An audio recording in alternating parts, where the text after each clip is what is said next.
shoot in camera visual effects. Dried ice style fogger, and it's all kinds of really amazing things. It's kind of a loaded question because I'm looking even at your table here with all the different props on there, and there's so much, you know. Action. All right, guys, welcome. Thank you for clicking on this video. For today's video, we are exploring Filmscape Chicago. I literally just walked in. They handed me the bag and my badge, and we're gonna get started. First of all, what is Filmscape? It's kind of a trade show / convention for film in Chicago. They have all modern technology used in film with all different sponsors and companies. They come out here to exhibit their products, their services, their work, that sort of thing. And there's also classes offered for free. All things offered here at Filmscape is completely free. It's an excellent outlet for new filmmakers, independent filmmakers, all people within the industry, local in Chicago, or just anywhere around nationwide, I guess, to come out here and get a chance to explore some of the, I guess, professional side of the industry. I don't know if that makes sense, but prolonged intro. I gotta get to the first class. It's at 9, and it's currently 8:40 now, so I'll be recording bits and pieces of the class. Let's do this. The way that these classes work here at Filmscape is that you have an itinerary, a schedule of classes that are like 5 or 6 classes that are going at the exact same time, and you just kind of choose. I mean, if you are going to the classes, you could just go onto the show floor and just check out the tech and equipment exhibitions. Classes are very cool. As you can see here, this first class I'm attending was the virtual production. So like I said, I love visual effects. Visual effects are one of my, if not my favorite thing in terms of the production line, well, I guess the post-production line. Virtual production is an incredibly expensive setup. The equipment for it is it's kind of hard to come by unless you're on a relatively well-funded set, let's put it that way. Or I guess in some cases on college campuses or something like this where we're at a convention and it's an exhibit. So stay tuned. We're marrying gaming technology into motion pictures. And the reality of that gives us something new and unique, because now that process allows us to shoot in camera visual effects and have that delivered directly to post without any additional correction other than some minor color work. I just finished up the virtual production class, and that was awesome. Now what we're going to is practical effects, all right? So it's costuming and prop design for film. This one's a little bit longer, whereas the virtual production one was an hour long. This one is 2. That's the plan, and that starts in like 10 minutes. So see you guys in there. As for the industry side of work, it's very beneficial because you essentially can load up track lists with different program options. So for example, and I'll pull up the video, one of the really nice things with this one is nobody has done a wireless remote yet.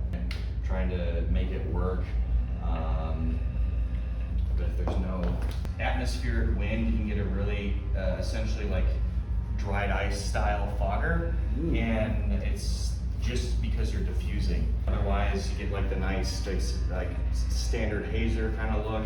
We've done some miniature set builds. I've actually got one of the little pots downstairs that I'm gonna hook up, but we like little mini like bubbling cauldron style things. I just wrapped up props and costumes one. Now I'm out to just get some food. I'm starving, holy cow. But anyways, the dude has a booth on the show floor, and he agreed to do an interview for a few questions. So we'll grab some of those, get some food. I'm gonna show you guys the show floor. It has got all kinds of really amazing things just exhibiting. It's a good time. I'll see you at either the interview or the show floor. Quickly, I'm just gonna show you and check it out. This is the burrito. Looks kind of good. That's the chips and guac. Also looks pretty good. We're kicking it, bro. All right, guys. I'm with Tim Harrison, right, from Harrison Designs and Concepts, prop and costume designer. Thank you so much for helping me out with this. Yeah, my pleasure, Miles. Thank you. All right. If someone was limited on time but interested in getting into prop or costume design, what would you recommend be their starting point? Starting point is honestly YouTube, especially compared to when a lot of us first started, there's so many fantastic resources on there. A lot of folks, like even like the cosplay community, they're industry level makers, but they're catered to sharing their knowledge to help build the community, help build the knowledge, because that's how we expand the community and the industry. So YouTube is great. StanWinstonSchool.com is fantastic. It's a 40-year repository of all the stuff that Stan Winston and Legacy Studios have done. So you get videos of folks who made the Terminator for the Terminator movies, all the monster effects and things like that. Definitely be my top two places to YouTube just for look. sure. Mm-hmm. I mean, that's probably how most people get right into the beginning of their skill Yeah. sets. It's kind of a loaded question because I'm looking even at your table here with all the different props on there, and there's so much. You look at a project or you are requested to make a certain proper costume or any sort of special effect, you have to ask yourself probably, where do I even start? What materials do I need? It's kind of a loaded question, but anyways, being in special effects and designing props and costumes, have you gained any skills that have helped you out in any other aspect of the industry as well from doing that? 100%. It's all, everything is supportive and complementary to each other, because it allows events like this, we get to meet. We get to meet like people who have no idea about this side of the world. There are grip workers, lighting companies, their products that I'll shoot questions about, could it be used in this manner, because we're thinking outside of the box with a lot of these off-the-shelf stuff. Is like, I haven't even thought about that. Like, maybe you could try this, and then they'll have 20 years of technique background solely dedicated to lighting or like sound effects that I wouldn't even consider a technique. So it's a lot of that kind of collaboration that just helps support each other, helps support education. It's one of the things I love about this. It's always learning, and everybody in the industry, be it designer, costumes, props, producer, film, we're all looking to evolve and support each other. Build off each people other. People build, give you a new insight into something that you hadn't thought of before. Because you know what, sometimes it's a little bit more subtle, right? It's not as obvious to tell how one element of the industry can learn from another part of the industry. So that's amazing that, you know, it branches out to all the different kinds of aspects of the industry for sure. Another loaded question. What's your favorite part of your line of work here? I guess the design process, because it's a lot of, we don't even know if this is possible. Can you do it? It's like, let me find out. Like, we did that special effects rig for the charcoal company.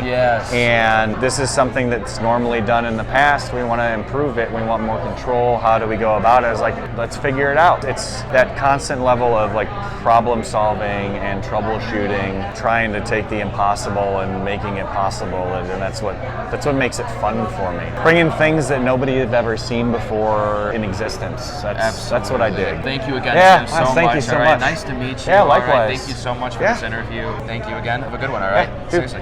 Thank you so much.